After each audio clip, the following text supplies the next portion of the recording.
this big news coming out of F1 is that Christian Horner, the CEO of F1, is being, as they call it in Europe, sacked. And he's been there for 20 years. There were some scandals with him years ago. And kind of another big story is the conflict that he's had with Max Verstappen. What's your initial reaction to this? Max, he's one of those guys that I don't think gets along with too many people because he's that level of a competitor. You know, I don't think MJ had a whole lot of buddy friends with his run and his teams, and you could even hear it. Even though there was mad respect for him and vice versa, he had respect for others. There wasn't like a deep friendship when you're that level of a competitor. And I get the sense that that's Max, so he's going to butt heads with anybody. The one crazy thing is, like, you got to applaud him for maintaining a level of success for 2 decades. That's like Bill Belichick sort of stuff. Multiple championships. He's got to be up there in the pantheon of greats within the F1 sport. Yeah. I mean, I agree 100%. I like the point about Verstappen just being such an ultimate competitor. And the interesting thing about this also was Max Verstappen's dad, Jos Verstappen. These Dutch names, some of these Dutch names. Jos, J-O-S. Very publicly had conflict with Christian Horner. And there were like some videos of them, leaked videos of them clearly arguing, having really heated arguments and debates. And he's even been like pretty public about that. And there's been like rumors of Max Verstappen leaving Red Bull and maybe going over to Mercedes or to a different organization. You got to wonder if the Verstappens had a big hand in this. It's like either, hey, get rid of Christian Horner, or Max is going to a different team. What do you make of those type of rumors? Because it also reminds me of some of the things that we hear in other sports of like LeBron James pulling the strings in the front office or in roster moves, or Aaron Rodgers trying to get a head coach fired. What do you make of those type of rumors? I think there's an element of truth in this one because it has been so public. Max, as I mentioned, he's such a competitor that he's not a stranger to doing something like this. Yeah. The crazy thing is just we've had this conversation when we talked about Halliburton and his dad and then just like athletes' parents in general being so intensely involved in their grown adults' endeavors and careers. And I understand it's family. You want what's best for them. You want to see them succeed. You want to do everything you can, especially as a parent, to see them succeed. But at a certain point, you have to kind of take a seat. You've done your job.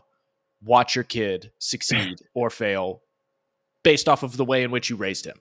Yeah. I mean, that's the thing. Somehow, even if he's maybe in the right with that and kind of pushing his son a certain way or trying to pull some strings a certain way, it always leaves a weird taste in my mouth when I feel like, oh, the dad was involved. It's such like little league baseball, annoying dad on the sideline going up to the coach. You're not playing, my kid should be the pitcher. Like, it always gives that type of vibe to me. Yeah. Even if you're one of the top athletes in your sport, it's still just like, could he not handle it? Doesn't he have an agent? He probably has an agent. I'm sure he has an agent. Yeah.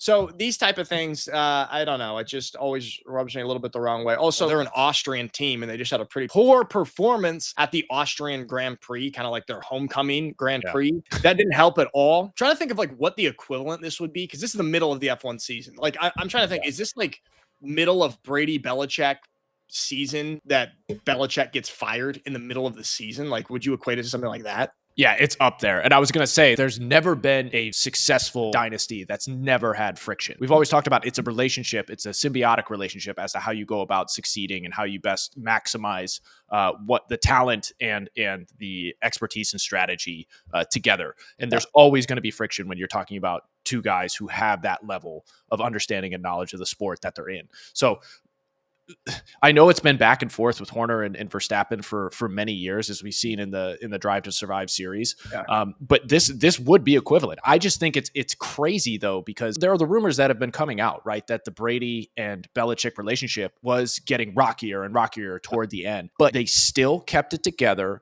And they understood from a business perspective and a competitor's perspective that their best chance of success is fighting through their differences as much as they possibly can and working together as much as they possibly can, even though it's starting to strain, to the end of the season. And then that is when the decisions will be made. I can't do this anymore. You can't do this anymore. It almost makes it more beautiful that they were able to keep it together until that end of the season. Yeah, I actually think kudos to them. And also, like, I love your point about the friction, because like, even when you watch, I don't know, like The Last Dance about the Chicago Bulls, and you see all the friction that there was there, even between some of the star players. And apparently, Michael Jordan and Scottie Pippen had all the success together, didn't even go out to dinner one time in their whole tenure. It's like, I don't even know if they really consider each other great friends. Yeah. I don't think they do. I think they're just like, yeah, we're great teammates. F1 is such a unique sport. All the attention for a lot of us goes on the driver. There's such a huge infrastructure of a team behind it. It's like Mm. Max Verstappen with all of his talent. But if you don't have that infrastructure on the back end and like the proper things going on with the car and the team and everything, it leaves a driver in sort of a wasted talent potential here. And that's what I kind of get also is going on because Red Bull is just not really having that much success this season. Yeah. It's yeah. I What find were it you so I find it so funny that that exists, that infrastructure, that back end behind the curtain sort of operation is needed in all sports to succeed. I True, mean, true. even individual sports, like you got great tennis players like Novak Djokovic who's playing right now. He has had great coaches in the past. Obviously, he took the baton and took it to a whole new level himself, but he had that infrastructure and still remains as the greatest of all time. He still has multiple coaches, swing coaches, just moved off of Andy Murray, and has gotten a new one. So like that exists in every sport, but it's really interesting because F1 seems to be the one sport that really tries hard and really markets their behind the scenes guys as much as they possibly can, and talking about team element, all this kind of stuff. It seems like the only sport that really tries to champion those guys.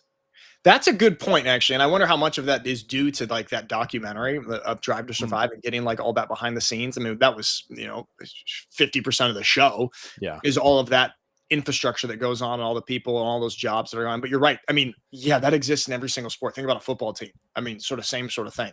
Yeah. It's This is like the Steve Jobs and Wozniak. Wozniak. Wozniak. He just wishes that he had this sort of support and applause for doing what he had done to actually create the iPhone or create the iPod or do anything like that.